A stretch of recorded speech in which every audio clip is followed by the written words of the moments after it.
Merci beaucoup d'être venu écouter cette présentation organisée par l'AFMTC, notre After Work. On est horreur de faire des petits déjeuners, c'est trop tôt. Enfin, surtout pour moi. Donc aujourd'hui, nous allons vous parler de la copie fiable.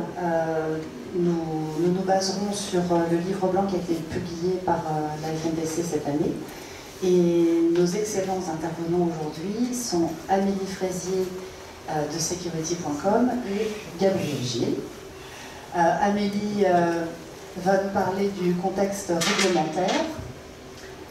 Si vous avez entendu ce qu'elle dit à ses enfants, voilà, vous pouvez vous demander si elle est vraiment fiable.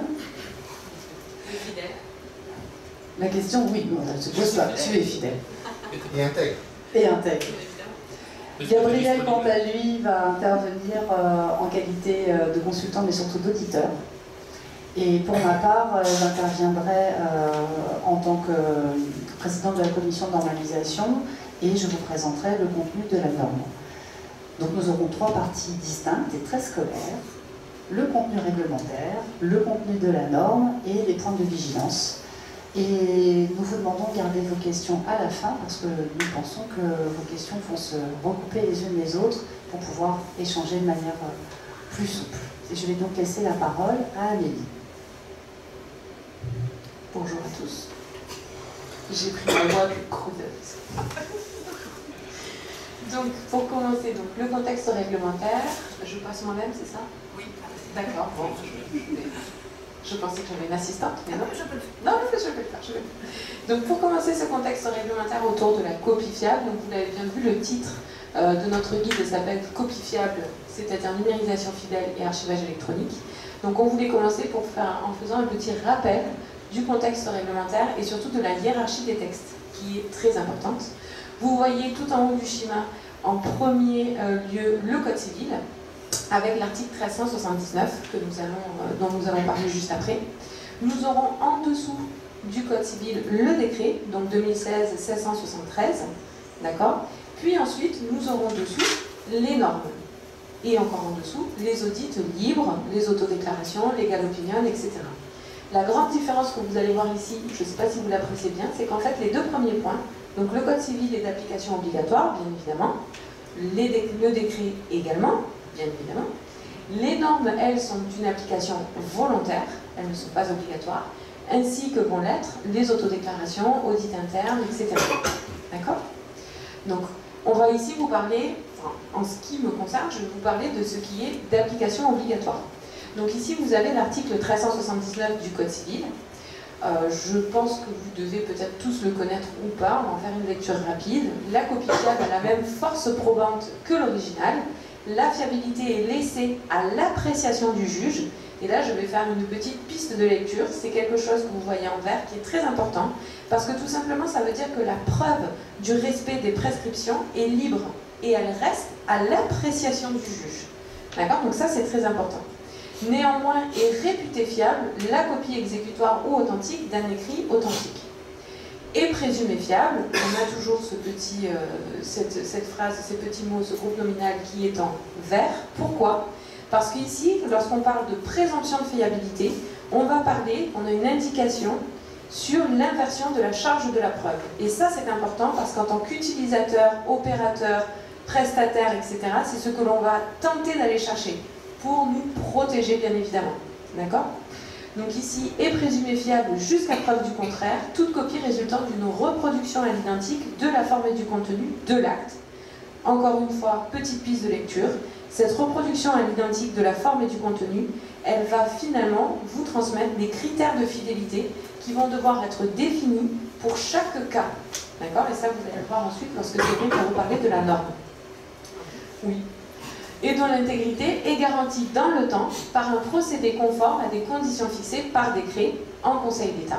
Si l'original subsiste, sa présentation peut toujours être exigée, bien évidemment. Donc je vous propose que l'on passe au décret. Sur le décret, je vous l'ai présenté sous forme de tableau, je pense que c'est un petit peu plus pédagogique.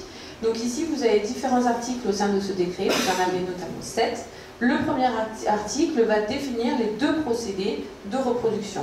d'accord, qu'il est possible d'utiliser, dont un procédé de reproduction électronique, celui qui nous intéresse bien évidemment. Sur ce deuxième procédé, on va nous dire à l'article 2 qu'il va être obligatoire, puisque je vous rappelle qu'on est dans une application obligatoire ici, nous sommes sur un décret, nous allons être dans l'obligation de produire des traces relatives aux prestations réalisées. D'accord ? Ça c'est important parce que notamment ces traces, elles vont permettre d'identifier la copie. D'accord ? Et ça c'est très important. Dans l'article 3, on va parler de l'intégrité. On va nous dire que nous allons devoir garantir l'intégrité de cette copie. Comment ? On va nous donner quelques pistes, une empreinte électronique, ou alors, si l'on veut garantir ce renversement de la charge de la preuve et donc cette présomption de fiabilité, on va pouvoir utiliser par exemple un eurodatage qualifié, une signature qualifiée ou un cachet électronique qualifié. D'accord ? Encore une fois, ici, c'est vraiment pour avoir ce renversement de la charge de la preuve. Ensuite, en article 4, on nous parle de la conservation de cette copie. Alors, c'est très simple ici. Enfin, je dis toujours que l'archivage est très simple, parce que ça me paraît très simple. J'ai envie que vous le pensiez aussi. C'est très simple. Qu'est-ce qu'on fait? On archive dans des conditions à garantir l'intégrité. D'accord? Donc, on va avoir la visibilité, bien entendu, et cette traçabilité qui va nous garantir l'intégrité de l'acte. D'accord? Ensuite, on va avoir la conservation des traces dans l'article 5. Ces traces, bien évidemment, donc de tout ce procédé, il va également falloir les conserver de manière intègre. Bien évidemment. Si je conserve que la copie, mais je n'ai pas les traces à côté, je n'ai aucune valeur. On est toujours dans l'application obligatoire. D'accord? Ensuite, on va avoir dans l'article 6 la sécurité des systèmes. On a bien compris que je suis en train de produire une copie, je dois l'archiver, je dois archiver les traces, mais je vais aussi devoir archiver les mesures de sécurité qui vont assurer que les dispositifs que j'ai utilisés sont à leur tour intègres. Et tout ça, je vais également devoir l'archiver. Ça semble logique, tel que je vous le présente, je pense. Si je me trompe, vous ne me le dites pas, surtout. Et enfin, en article 7, au niveau de la documentation, je vais avoir une documentation qui va expliquer toutes les procédures que j'ai mises en place pour respecter cette application volontaire, cette application obligatoire, pardon. Donc ici, on me demande d'avoir une documentation sur les dispositifs et les mesures précédentes qui sont décrites. Donc c'est-à-dire tous les articles précédents, on va devoir les écrire dans une documentation et cette documentation, on va devoir l'archiver de manière intègre. Ok? Donc jusque-là, je pense que c'est assez simple. Mais ça va toujours rester simple, on ne va pas dans la difficulté. Maintenant qu'on a vu cette application obligatoire, on peut forcément, en tant qu'utilisateur, opérateur, etc., on peut se poser la question de dire, mais à quel moment ça m'intéresse, moi, de faire de la copie fiable? D'accord? Ou à quel moment ça ne m'intéresse pas? Quel est mon intérêt? Mon intérêt ici, c'est qu'on peut se dire, si je mets en œuvre cette application obligatoire et toutes ces procédures, ben, je suis certain d'obtenir un niveau de qualité supérieur par rapport à quelqu'un qui ne met pas en place ces procédures-là. D'accord? Donc ça, c'est logique aussi. On a également la possibilité, lorsque je respecte ces textes, donc le Code civil et le décret, je vais avoir la possibilité de me substituer à l'original papier. C'est-à-dire je vais avoir la possibilité de supprimer l'original papier et de ne rester qu'avec ma copie fiable. D'accord? Et enfin, j'ai également, et ça on l'a vu, la présomption de fiabilité et donc l'inversement de la charge de la preuve. C'est une protection juridique, même si, je tiens à le rappeler, tout reste à l'appréciation du juge. C'est important. D'accord? Maître Agosti acquiesce, donc c'est que j'ai raison. Exactement. Comment savoir si je dois faire ou pas une copie fiable? Donc ici, on est d'accord que lorsque l'on va numériser un document à la base, donc dans son original papier, je vais le faire, par exemple, parce que je vais avoir besoin d'optimiser finalement la recherche sur ce document, de pouvoir y accéder de manière beaucoup plus rapide, d'accord? Donc ça, c'est certain, on peut avoir un certain gain sur le partage aussi, etc. Mais ici, le plus important, c'est que vous avez la première colonne sur la numérisation standard et la deuxième sur la copie fiable, et on voit bien que là où la numérisation standard ne répond pas, ça va être sur l'assurance de la fidélité de la copie. Je vous le rappelle, on est bien dans l'application obligatoire. Sur la certitude de l'intégrité de cette copie, puisqu'on l'a vu dans l'application obligatoire, on a la traçabilité, la copie, les procédures sur la sécurité des systèmes et la documentation qui sont archivées de manière intègre. Donc ça nous apporte une certaine certitude, enfin une certitude, pas une certaine. Et enfin, on va, enfin non, il nous en reste plusieurs, mais on va avoir la confiance dans le contenu. Je suis certain que cette numérisation, elle a bien 100% du contenu de l'original papier, d'accord? La force probante qui est égale à celle que me donnait l'original papier, l'inversion de la charge de la preuve et la suppression de l'original papier. Donc si au sein de mon entreprise, je me pose la question et je me dis à quel moment et pour quel document finalement j'ai besoin d'avoir ces éléments-là à tout prix et de pouvoir peut-être me substituer du papier, à ce moment-là, on dit je vais partir sur de la copie fiable. D'accord? Donc encore une fois, c'est finalement laissé à l'appréciation et à une certaine étude aussi du risque. D'accord? Ça c'est toujours important, on en parle toujours. Je vais aller rechercher où est-ce que j'ai un risque juridique sur mes originaux papiers pour savoir à quel moment il vaut mieux les fiabiliser de cette manière. C'est clair pour vous? Tout le monde acquiesce, c'est magnifique. Ma partie est terminée, chère madame. Elle avait aucune confiance en moi sur mon timing. Oui, tu étais fiable. Et fidèle, comme d'habitude. Oh. Donc Amélie nous a donné des objectifs magnifiques et merveilleux. Le problème, c'est comment on va y arriver. Puisque nous avons notre texte de loi, nous avons nos décrets, et la question, c'est comment on fait pour réussir dans la vraie vie, et concrètement, à produire ces fameuses copies fiables. La copie fiable est composée à la fois d'une étape de numérisation. J'ai un document papier et je vais le numériser et ensuite je vais le conserver de manière intègre et pérenne. Le fait de numériser n'apporte pas de garantie d'intégrité. On a donc une étape de numérisation et une étape d'archivage. La norme 42026, qui a été produite par la commission de normalisation 171, française, pas encore transposée à l'international, mais on devrait y arriver, traite uniquement de numérisation. Elle propose et recommande des conditions de conservation, mais elle va traiter d'abord de numérisation. Comment je fais cette copie fidèle à l'original? Déjà, en soi, c'est un bon morceau pour y parvenir. Cette numérisation s'adresse à la fois, et cette norme, pardon, s'adresse à ceux qui vont faire la numérisation, et donc on a différentes parties prenantes, et on a souhaité, dans la rédaction de cette norme, remettre l'église au milieu du village et rappeler qui est responsable de quoi. Et notamment, dans les parties prenantes qui nous intéressent, on a bien fait la distinction entre l'opérateur de numérisation, qui est celui qui fait concrètement la numérisation, l'entreprise, ou bien elle l'a fait pour elle-même, ou bien elle passe par un prestataire. Et je peux très bien appliquer cette norme en la faisant chez moi. Si je veux, j'ai un scanner, je sais pas quoi faire le dimanche, je fais un petit peu de numérisation, c'est sympa. Donc on a d'une part l'opérateur de numérisation qui est responsable de réaliser les opérations de numérisation et le donneur d'ordre. Le donneur d'ordre, c'est le client interne ou externe, le client du prestataire ou le client à l'intérieur de l'entreprise, celui qui donne des ordres. Sauf que donner des ordres, ça implique des responsabilités. Et cette partie est probablement une des parties les plus importantes de la norme et sur laquelle il faut vraiment s'arrêter, parce que tout le dispositif va en découler. Si le donneur d'ordre dit « Pour moi, la fidélité, mes documents, ils sont recto verso, en couleur, il y a des signatures, et en fonction de la couleur des signatures, ça ne veut pas dire la même chose. » Et qu'il dit à son opérateur de numérisation « T'as qu'à numériser tout ça en noir et blanc, et puis une page sur deux, et moi j'estime que c'est fidèle », c'est la responsabilité du donneur d'ordre d'avoir imposé ses choix. Il est donc important de comprendre que le donneur d'ordre est totalement responsable de ce qu'il demande à son opérateur de numérisation. L'opérateur de numérisation, quant à lui, est responsable de réaliser parfaitement les ordres qu'on lui a donnés.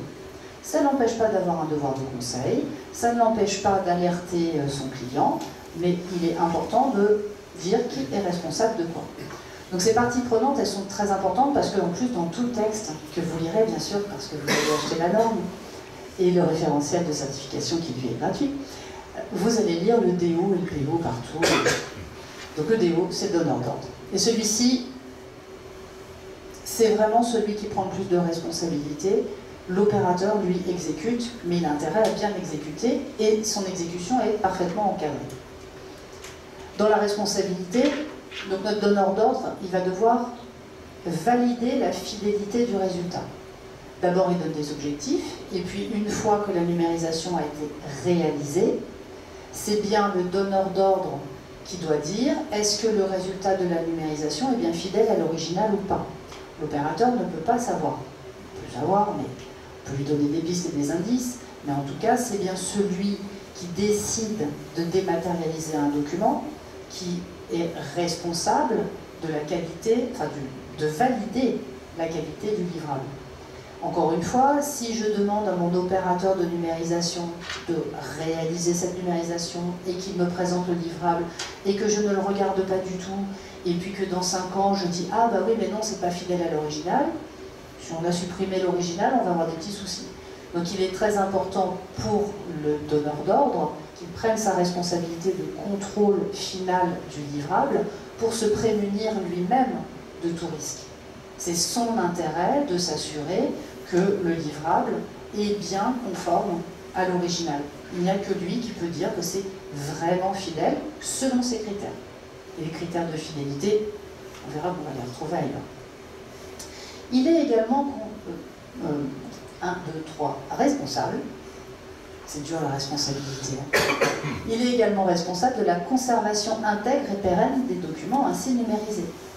Il y a celui qui numérise, il prend l'objet numérique, il le numérise, on verra après ce qu'on fait l'original papier, et il rend la copie numérique à son propriétaire, qui est le donneur d'ordre, a priori. Donc c'est bien le donneur d'ordre qui doit récupérer ces documents électroniques et garantir qu'ils vont être correctement conservés. C'est un peu logique quand même. Donc il doit s'assurer que cette conservation est bien intègre et pérenne. Intègre, c'est que la conservation ne permettra pas que le document soit falsifié et abîmé d'une manière volontaire ou involontaire. Et pérenne, c'est que dans le temps, on ne va pas les perdre, qu'ils ne seront pas corrompus. Donc c'est bien le donneur d'ordre qui devra décider de choisir une solution adaptée à cette conservation. Encore une fois, l'opérateur peut donner des conseils, peut indiquer, peut rappeler, mais tout est écrit dans la norme, donc on est tranquille. Notre opérateur de numérisation, quant à lui, il doit garantir le respect du processus décrit dans la convention de numérisation.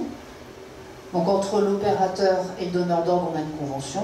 L'opérateur, lui, s'engage à réaliser l'opération de numérisation selon les étapes, les critères techniques, les plannings, tout ce qui a été défini pour réaliser la prestation. C'est son job. Il est très encadré, il a intérêt à bien le faire. Et il est important qu'il le fasse. Et puis on a l'opérateur d'archivage qui, lui, va garantir la conservation intègre et pérenne. Une seule entité juridique peut avoir les 3 casquettes. Demain, je monte mon entreprise avec un lui, par exemple. Ce sera la BB Incorporation. Et donc l'International BB Incorporation peut monter son entreprise de conseil en éducation des enfants. Je pense qu'on aura beaucoup de clients. Eh bien, la BB Incorporation peut décider de dématérialiser ses audits de conseil en éducation des enfants. Voilà, on va faire ça. Et on est tout à fait capable de dématérialiser nous-mêmes nos documents. Donc on est capable d'avoir le rôle nous-mêmes de responsable donneur d'ordre, et on peut aussi avoir le rôle de opérateur de numérisation parce qu'on va se la faire nous-mêmes chez nous, et puis on peut aussi cumuler le rôle d'opérateur d'archivage puisque nous allons assurer nous-mêmes notre propre archivage. Il s'agit bien de rôle et pas d'identité. Et les rôles peuvent être aussi répartis sur 3 entités différentes. La BB Incorporation peut demander à un opérateur dans la salle, par exemple, parce que j'en vois bien quelques-uns. Donc la BB Incorporation peut demander à un opérateur dans la salle de réaliser ses opérations de numérisation et solliciter un autre opérateur d'archivage, parce qu'il n'a pas envie de mettre tous ses œufs dans le même panier, surtout qu'ils voient bien les opérateurs là, et donc confier le résultat de la numérisation à un autre opérateur qui s'occupera de l'archivage. C'est bien des rôles, ce ne sont pas des identités. On peut avoir un tout en un ou un tout séparé. Il n'y a pas de règle. Donc nos rôles et responsabilités vont se dérouler dans le temps sur le processus de production. Et donc L'opérateur de numérisation, lui, va être responsable de ces étapes de production, depuis la préparation jusqu'à la fin de la réalisation de la numérisation. Et donc le périmètre de la numérisation, le périmètre de la norme 42026, va courir hors gestion de projet, de la réception des originaux papier à numériser, jusqu'à la livraison au donneur d'ordre des copies numériques et le traitement des originaux papier. Qu'on les jette, qu'on les brûle, qu'on les conserve, qu'on les donne à un tiers archiveur, qu'on les confie à un tiers archiveur, son rôle va s'arrêter à la livraison du livrable, en tant qu'opérateur de numérisation. Une fois que la prestation de dématérialisation, de numérisation est terminée, on va avoir un transfert de responsabilité de nos copies numériques vers l'opérateur d'archivage. Encore une fois, ça peut être la même entité juridique, mais ce n'est pas les mêmes rôles et ce n'est pas les mêmes responsabilités. Et on a bien un séquençage dans le temps. Pour une fois qu'on est dans le numérique et que tout se passe pas en même temps de manière simultanée, ça peut se dire que ça se détend un petit peu.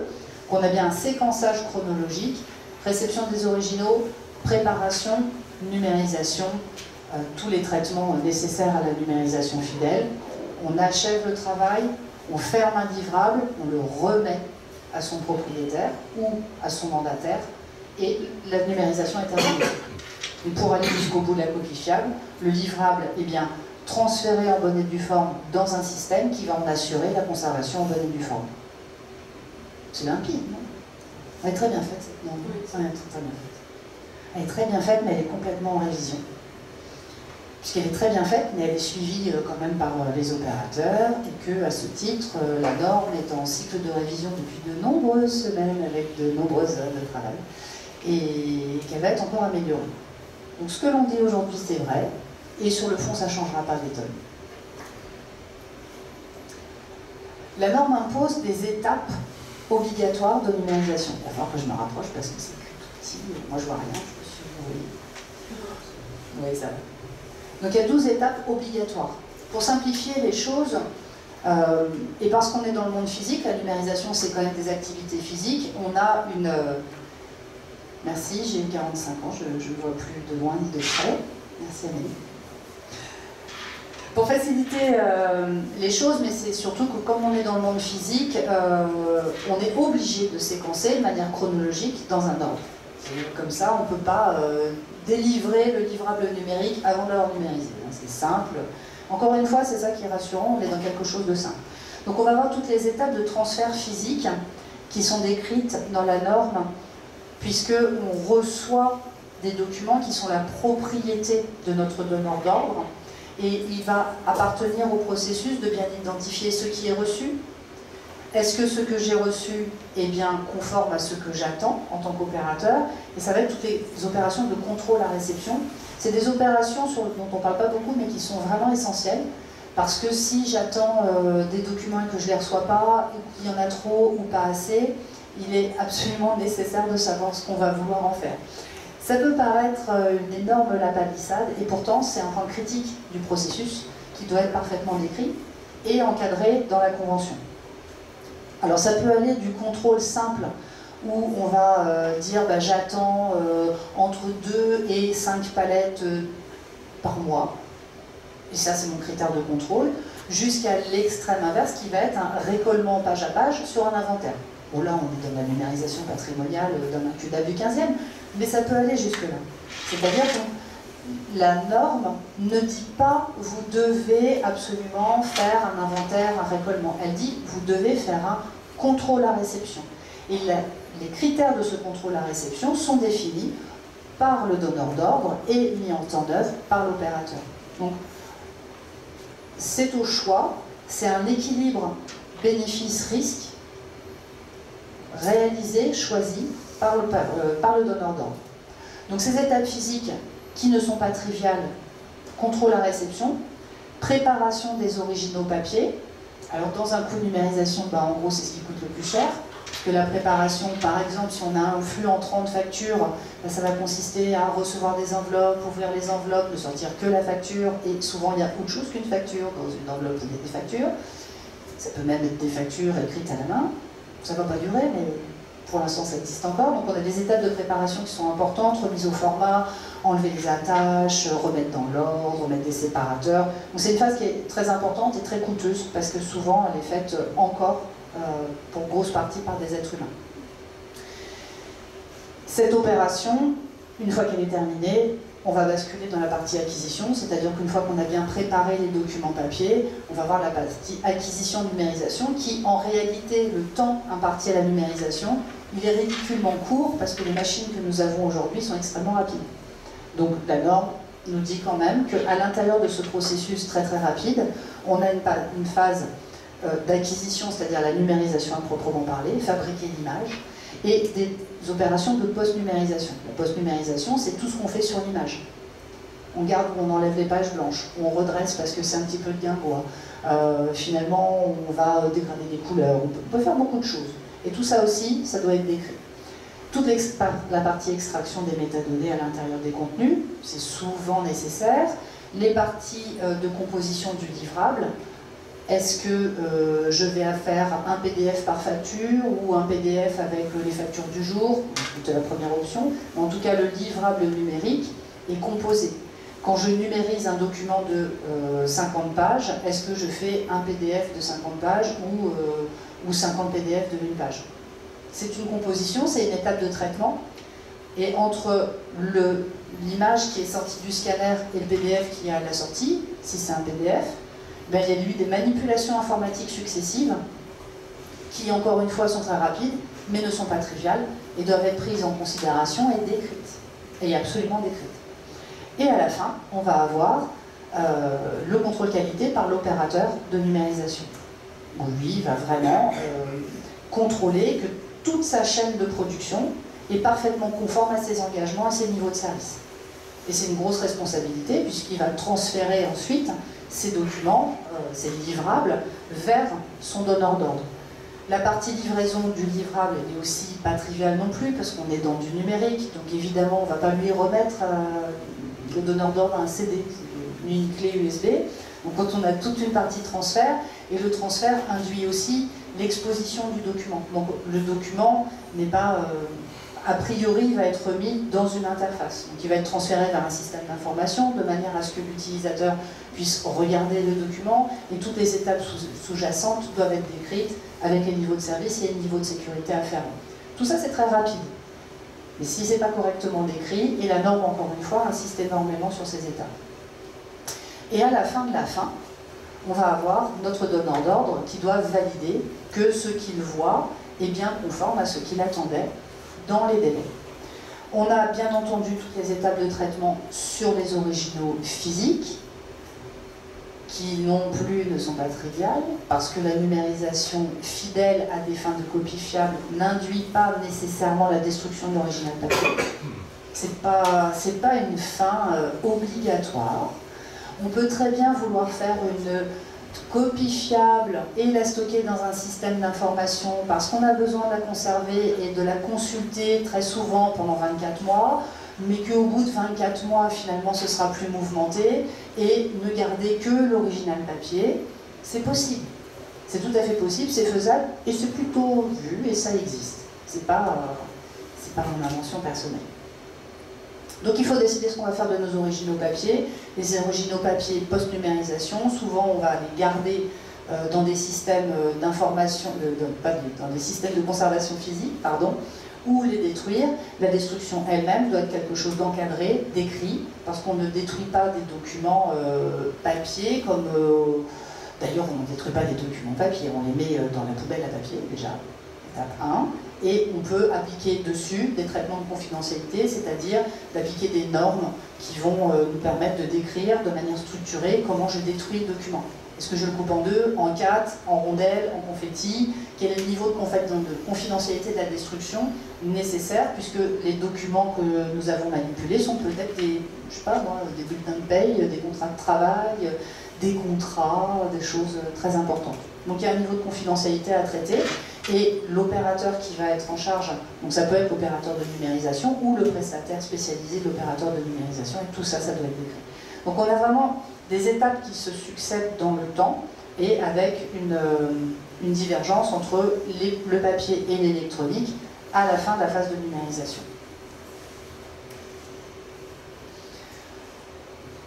Comment on va organiser toutes ces étapes? Tout simplement, intellectuellement c'est simple, en écrivant une convention de numérisation. Cette convention de numérisation, c'est le document annexe au contrat qui va décrire, sur la base de nos 12 étapes, qui fait quoi et quand est-ce qu'il le fait et dans quel ordre il le fait et dans quelles conditions il le fait. Et la recommandation qu'on pourrait avoir, c'est pour chaque étape du traitement, dire voilà l'étape du traitement, voilà l'objectif, le livrable attendu et les contrôles qui sont mis en œuvre pour démontrer qu'on a fait ce qu'on avait dit qu'on allait faire. Et que si on s'aperçoit qu'on n'avait pas fait ce qu'on voulait, alors on a des moyens de remédiation qui sont prévus en convention. Parce que ça arrive. On a des étapes très simples comme la réception, où on s'attend à recevoir des documents, X documents tous les jours, et puis on ne les reçoit pas. Qu'est-ce qu'on fait? Ça doit être prévu dans la convention. Donc la convention doit prévoir toutes les étapes du processus de numérisation et convenu par les deux parties. C'est un document qui est co-signé entre l'opérateur et le donneur d'ordre. Donc nous, dans la Big Corporation, quand on se disputera, on fera des conventions. Voilà.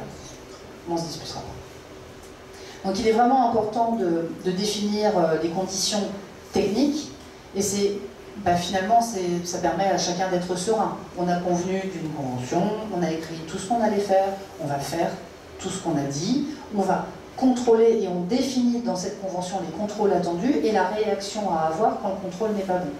C'est quand même plutôt une bonne pratique, à peu près simple. Là c'est écrit et là on peut le faire. Il y a un cas particulier dans la convention, c'est la précision sur les cas d'usage. Alors les cas d'usage, c'est une petite spécificité de la norme 42026 dans sa version actuelle en cours de révision, qui sont de définir, est-ce qu'on fait une numérisation centralisée, avec les années j'ai jamais retenu, une centralisée de stock ou une centralisée de flux. Centralisée, c'est-à-dire dans un endroit en particulier je reçois du flux, ou bien je prends un stock et je traite tout un stock.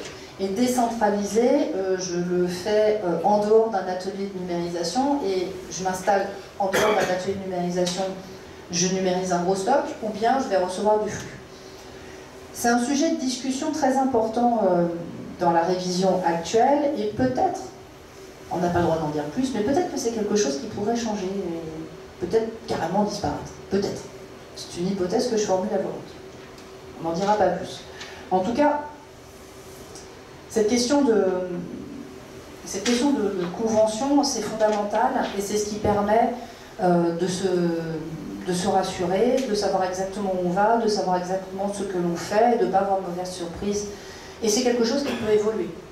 Une recommandation qu'on peut avoir, c'est de prévoir une révision annuelle de la convention, parce que au fur et à mesure de la production, les documents ont évolué, on a changé nos besoins, on s'est aperçu qu'il fallait serrer des boulons à gauche et desserrer des vis à droite. Donc c'est quelque chose qui est évolutif. Et je vois l'heure qui passe et je vais me faire tirer les oreilles. Je vais avancer un petit peu. Donc on retrouvera dans la convention tout ce qu'on a habituellement, les niveaux de service, les volumes, les plannings, les conditions techniques. Et la dernière chose que je voulais dire par rapport à ça, c'est la question des critères de fidélité, qui sont un point ultra important. Ça veut dire quoi les critères de fidélité? Ça veut dire que lorsque je numérise un document et que je veux en avoir une copie numérique, de quoi je vais avoir besoin? Est-ce que j'ai besoin de retrouver tout le contenu textuel? Bon, en général, c'est souvent le cas.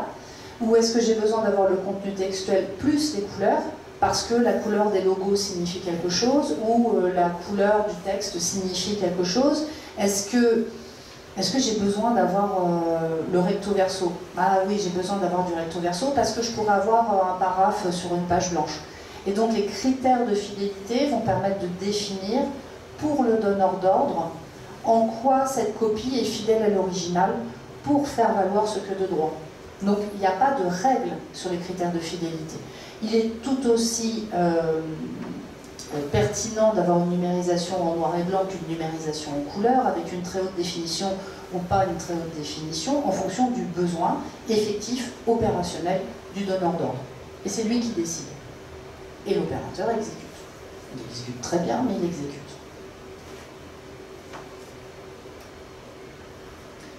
Mon passage préféré, c'est les traces et les attestations. J'adore. Tout le monde déteste, mais moi j'adore. Si on fait tout ça, ok, on n'est pas obligé de détruire les originaux, mais souvent ça arrive. Et puis l'objectif, c'est justement de ne pas aller chercher l'original papier. C'est d'avoir l'inversion de la charge de la preuve. C'est de pouvoir présenter un document dans le cadre d'un contentieux au juge. Elle est adorable, elle me tourne des pages. Je crois que... C'est un truc là. Pourquoi est-ce qu'on fait tout ça? C'est pour pouvoir avoir un document opposable et sans avoir à discuter.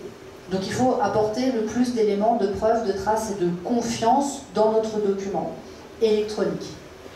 Donc on s'oblige à disposer d'une attestation qui va être un ensemble de preuves que ce document électronique est bien fidèle à l'original papier. Soit il a carrément complètement disparu, et là, si je n'ai pas d'attestation, je ne peux pas démontrer d'une manière ou d'une autre que mon attestation, ma copie numérique est bien fidèle à l'original. Je ne peux pas. Je donne un document électronique. Donc si je n'apporte pas une piste de réflexion à côté qui est mon attestation, je ne vois pas comment je peux le démontrer. Et cette attestation doit être produite sur la base d'informations qui sont issues du processus de numérisation. Donc en gros, et pour faire simple, tout au long du processus de numérisation, des 12 étapes, depuis la prise en charge de l'original papier jusqu'à la livraison de ma copie numérique, de bout en bout et sur chaque étape, je dois réaliser des contrôles et chacun de ces contrôles doit être tracé. Combien j'ai reçu de documents? Je contrôle ce que j'ai fait, ce que j'ai pas reçu, et j'indique le numéro de mon contrôle. Ce qu'on appelle des traces, ce sont des informations qui sont produites à chacune des étapes du processus et qui, pour le dire autrement, illustrent le processus. J'ai bien reçu ces documents ont bien été préparés, j'ai supprimé des pages blanches, j'ai transformé en PDF, j'ai fait ceci, j'ai fait cela. C'est l'historique du document et ça va être fondamental parce que toutes ces traces qui se succèdent chronologiquement, on va les réunir dans une attestation et lorsque j'aurai besoin de démontrer que ma copie est bien fidèle à l'original et que je n'ai plus l'original sous le coude ou bien qu'il faut aller le chercher très très loin dans un entrepôt, eh bien, je ne vais pas avoir à faire ça, j'ai juste mon attestation qui va me permettre de manière rétro-chronologique de raconter toute l'histoire de ce document. Et ça donne confiance. Et ça donne tellement confiance que finalement, si j'ai mon document plus mon attestation, on pourrait presque parier qu'on ne va même pas aller la lire, l'attestation. Parce qu'on sait qu'elle existe et que l'effort à fournir pour la produire est tel que finalement, a priori, mon document est bien fidèle à l'original. Et ça sert à ça. Donc une numérisation fidèle, j'anticipe, je vais me faire disputer, mais une numérisation fidèle sans attestation, on pourrait dire que ça n'a pas beaucoup de sens. Il me reste 2 minutes, j'ai une pression de dingue, c'est l'enfer. En plus, après, il y a apéro, et si Amélie est en retard pour l'apéro, je suis foutue. Donc nos traces et nos attestations, de toute façon, je ne vais pas rester très longtemps là-dessus, parce que, encore une fois, la norme est en révision, que le référentiel de certification suivra. La recommandation, c'est de faire des attestations. Numérisation sans attestation, notre opinion, c'est que si on fait un très bon processus de dématérialisation de bout en bout, que l'objectif c'est de démontrer que la copie est fidèle à l'original et qu'on se passe de l'attestation, on s'est beaucoup cassé la tête pour pas grand-chose. Donc ça valorise le résultat, c'est un outil qui est hyper pratique, donc autant faire une attestation et c'est notre recommandation. La norme dans sa version actuelle ne l'oblige pas de manière systématique. Peut-être que ça va changer, peut-être. Peut-être. On verra au résultat de l'enquête publique. Mais il y a une petite tendance vers l'attestation. Si on fait une attestation, ce qui serait une très très bonne idée, ça je dis rien, si on fait une attestation de numérisation fidèle, pourquoi la produire? On l'a déjà dit, pour pouvoir démontrer a posteriori la fidélité du document. Et est-ce qu'on la conserve? Oui, et on la conserve avec la copie. Après, il y a toujours la question de est-ce qu'on fait une attestation ou une attestation par journée de production, par document. Ça dépend du contexte, ça dépend des volumes, ça dépend du besoin. C'est possible de se dire pour un document numérisé, un livrable électronique, on va dire, je sais pas moi, un contrat, est égal à un PDF est égal à une attestation, parce que j'aurais besoin d'aller chercher un contrat une fois. Mais on peut aussi choisir de faire une attestation sur un lot de production, sur une journée de production. Ça n'a pas d'importance, pourvu que ce soit accessible et qu'on puisse s'en servir pour faire la preuve de la fidélité du document. Une fois qu'on a mis en place notre magnifique processus, qu'on fabrique nos magnifiques copies fidèles et qu'on est très content de nous, ça ne suffit pas. Il faut aussi documenter, parce qu'on est dans une logique de système qualité, on est dans une logique qualité, PDCA, donc on va documenter tout ce qu'on fait. Et donc on va produire un dossier de production de la chaîne de numérisation qui va documenter entièrement les processus de bout en bout. Ça va nous permettre de démontrer encore une fois ce que l'on fait, et en audit, de pouvoir montrer que l'on maîtrise aussi ce que l'on fait.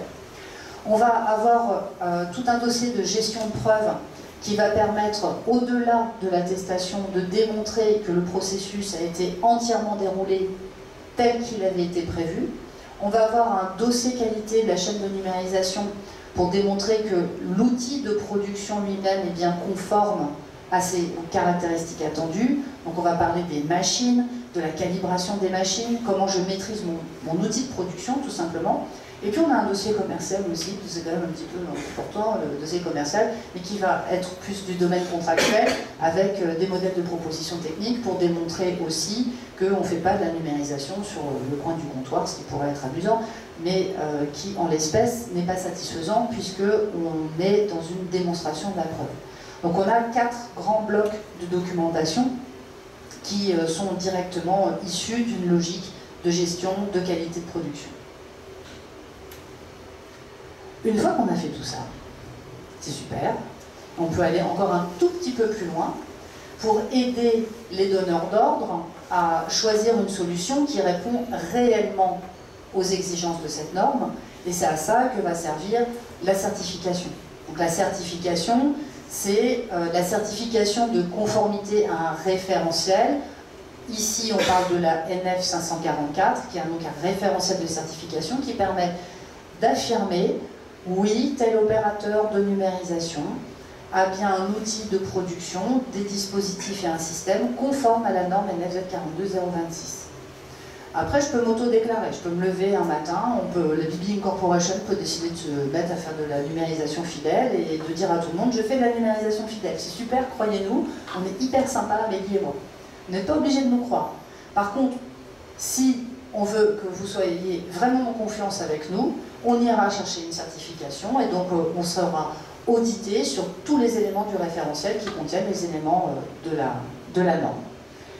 C'est un investissement, mais c'est aussi un gage de confiance et de qualité, et ça permet aussi aux donneurs d'ordre qui ne voudraient pas faire le boulot tout seuls de s'adresser à des prestataires, et on sait bien que les donneurs d'ordre n'ont pas, mais s'ils vont chercher un prestataire, c'est qu'ils n'ont pas les compétences en interne pour le faire eux-mêmes, donc ça va être difficile pour eux de discriminer les différents prestataires dans la qualité de leurs prestations. Donc la certification, c'est un outil qui permet de savoir qui respecte ses engagements, ou en tout cas qui est capable de démontrer facilement qu'il les respecte.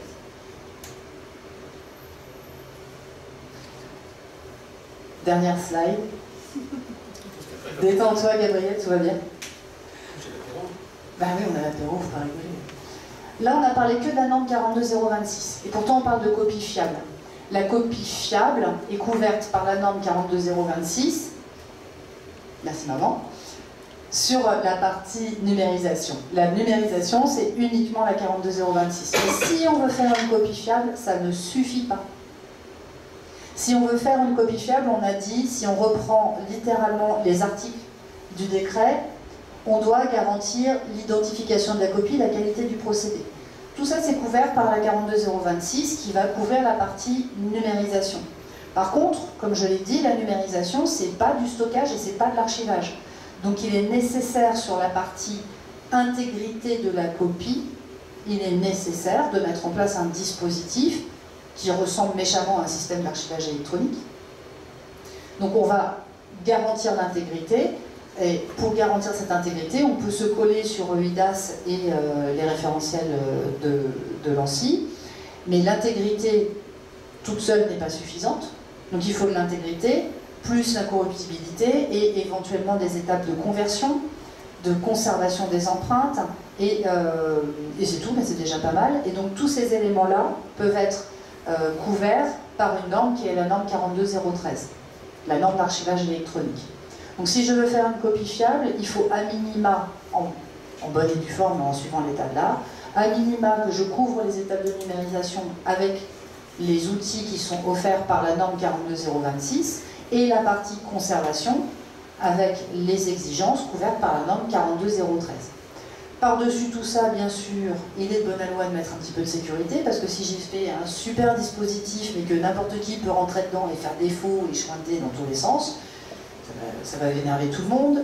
Et donc, si on veut couvrir la partie sécurité, on a un outil connu et efficace qui est de la norme ISO 27001. Encore une fois, c'est des normes d'application volontaires, mais elles existent, c'est une super boîte à outils, et c'est l'état de l'art. Donc, quand on a un état de l'art, autant l'utiliser. Allez, vite. 5 minutes, hein, on finit. Ouais, mais t'es hyper bavard. Oui. Tiens, si tu peux m'adresser un petit peu le PC. Merci. Parce que moi aussi, j'ai des problèmes de vue. Bon, dans le peu de temps qui reste, on va avoir des points de vigilance. Et c'est là où, généralement, on me déteste. Parce que je vais chercher des petits trucs. Bon, vous avez tous compris, fidèle et fiable, c'est pas la même chose.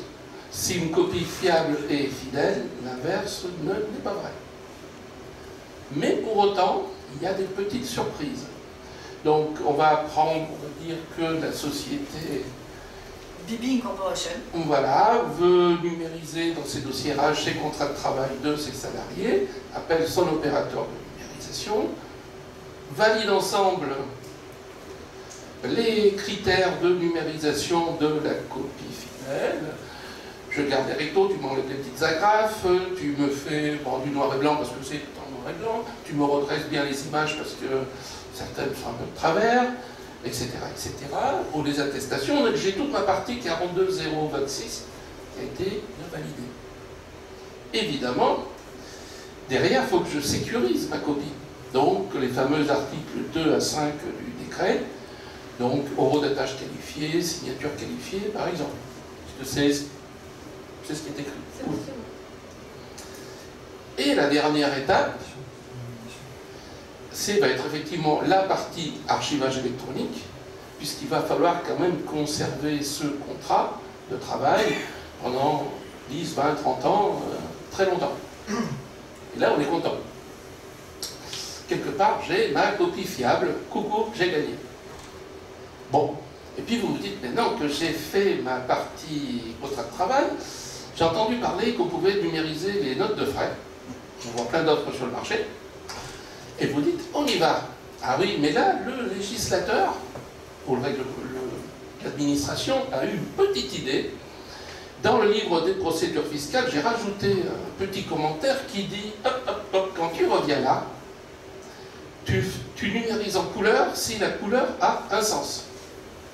Ok, bon, allez, je m'embête pas, je mets tout en couleur, problème réglé. Mais par contre, je t'interdis les traitements sur les images. Donc, pas de rotation, pas de déplacement, rien. Ah oui, sinon j'ai un problème. Et en plus, quand tu génères ton image, je t'interdis d'utiliser un algorithme de compression qui dégrade l'image. Ça, on ne l'avait pas vu pour le contrat de travail. Mais pour les notes de frais, j'en ai besoin. Donc ça veut dire que dans votre convention de numérisation, les éléments importants que vous allez mettre en œuvre dépendent de la typologie du document, et il faut toujours s'assurer s'il n'y a pas un petit texte qui traîne quelque part, qui vient rajouter ou simplifier un point. Donc ce fameux livre des procédures fiscales, là, il nous a mis quelques contraintes techniques. Sur la sécurisation de la copie, ils sont gentils, ils nous disent, bon, horodatage qualifié, c'est trop cher, vous avez le droit d'utiliser un certificat RGS une étoile. Donc, certificat de moins de qualité, si on peut utiliser le terme, moins cher, plus facile, pourquoi pas. C'est bien, on fait des petites économies. Donc j'ai bien ma... Et ensuite j'ai la partie archivage électronique, qui elle ne change pas, puisqu'il va falloir que je conserve le papier. Et là j'aurai ma copie fiable. Donc le danger, effectivement, quand vous réaliserez vos copies fiables, c'est bien de s'assurer qu'il n'y a pas un texte qui vient imposer une contrainte supplémentaire. Tout à l'heure, dans les textes réglementaires, vous voyez qu'au-dessus, il y avait le fameux article du Code civil, mais à côté, vous pouvez avoir des petites virgules qui se rajoutent. Donc ça, c'est le point qui est dangereux, puisque si vous ne le faites pas bien, vos notes de frais ne seront pas reconnues par les URSSAF et seront donc vues comme des avantages en nature. Et côté impôt, enfin fisc, vous ne pourrez pas récupérer la TVA. Donc ça sera la sanction pour ne pas avoir fait de la bonne fiabilité. Donc c'est surtout le point important de cette partie-là. Maintenant, je vais revenir un petit peu, donc on va retrouver ces deux informations dans la partie numérisation, puisque vous avez une partie sur la forme, une partie sur le contenu. Donc ça, c'est toutes les questions, enfin, un certain nombre de questions qu'il faut vous poser au moment où vous allez numériser, par rapport à ma typologie de document. Qu'est-ce que je dois faire au niveau de la forme? Qu'est-ce que je dois faire au niveau du contenu? Tout à l'heure, Séverine a dit à juste titre, quand je fais du recto verso, c'est parce que dans le verso, je peux avoir un numéro de page ou un petit paraphe. Donc, il est important de le faire. Si tous les versos sont blancs, on peut effectivement dire, ben, je ne les numérise pas. Donc ça, c'est des choses qu'il faut effectivement, dans votre convention de numérisation, vous allez l'écrire, mais il ne faut pas oublier de le justifier. Pourquoi vous l'avez fait? C'est aussi très important de savoir pourquoi vous faites quelque chose ou vous ne le faites pas. Bon, là, on a quelques exemples sur les informations à reproduire. Donc, vous voyez, facture de frais, c'est presque toujours pareil. Mais effectivement, il peut y avoir des petites différences. J'essaie de gagner un peu de temps. Je te perds à l'alerte tout à l'heure. C'est gentil. Donc la sécurisation de la copie fidèle, c'est effectivement la partie qui va garantir son intégrité dans le temps. Donc c'est là où effectivement on va retomber sur ces éléments d'horodatage ou de signature. On a les exigences en termes de qualité. Donc ça c'est aussi un point très important. Une chaîne de numérisation, ça se calibre, ça se teste pour s'assurer que c'est un peu comme dans une chaîne alimentaire, entre le début et la fin, tout est identique. Un scanner, ça a tendance à se dérégler, ça, il faut le calibrer. Donc tout ça sont des opérations qui sont absolument nécessaires. Et puis effectivement, on retombe sur la non-modification de la copie fidèle. Donc effectivement, c'est là où on a l'intégrité. La première partie, c'est toutes les informations relatives au document. Il faudrait que je mette mes lunettes, ces gens quand même. Parce qu'effectivement, un document, c'est un fichier qui est arrivé dans un lot, qui est arrivé... En gros, vous numérisez un contrat. Ce contrat, c'était l'opération. Il y a 50 pages. Ces informations sont nécessaires pour qu'on les retrouve. Elles vont suivre le document, puisqu'à la fin, vous aurez un PDF. Donc, ce sont ces informations qui vont faire partie... Alors, pour l'incorruptibilité, je vais la sauter un petit peu. L'important, c'est que le document que vous allez fournir, il va falloir le garder très longtemps. Donc généralement, on va partir sur du PDF A pour pouvoir garantir sa lisibilité à long terme. Et ce qui est important, c'est que tous les éléments de traçabilité que Séverine disait font partie du document. La copie fiable, ça n'est pas qu'un PDF. C'est un PDF et son contexte de numérisation et ses attestations. Et tout ça, je vais le garder tout au long de la vie du document.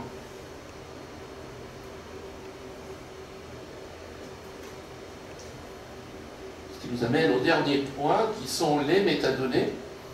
Et donc, quand on parle de métadonnées, on n'est pas en train de faire de la LAD au sens métier. C'est votre document papier, il porte en lui un certain nombre d'informations, d'origine, etc. Quand vous en faites un PDF, effectivement, on va faire en sorte que les métadonnées accompagnent le document, qui vont permettre effectivement de faire son classement. Est-ce que c'est une facture? Est-ce que c'est une note de frais? Donc ce sont des éléments qui vont servir à sa gestion métier, mais qui vont aussi définir tous les aspects de conservation et d'archivage. Si c'est une note de frais, c'est 6 ans. Si c'est une facture, c'est 10 ans. Si c'est un contrat de travail, c'est 5 ans de plus du départ du salarié. Donc c'est tous ces éléments qui vont faire partie des métadonnées. Sachez que certaines sont des exigences réglementaires, donc on les retrouve dans le décret, et certaines sont normatives. Donc c'est là qu'on va retrouver des métadonnées techniques, des métadonnées de gestion. J'ai essayé de tenir. Hein. Bah oui, attends, quand tu parles d'apéro, moi...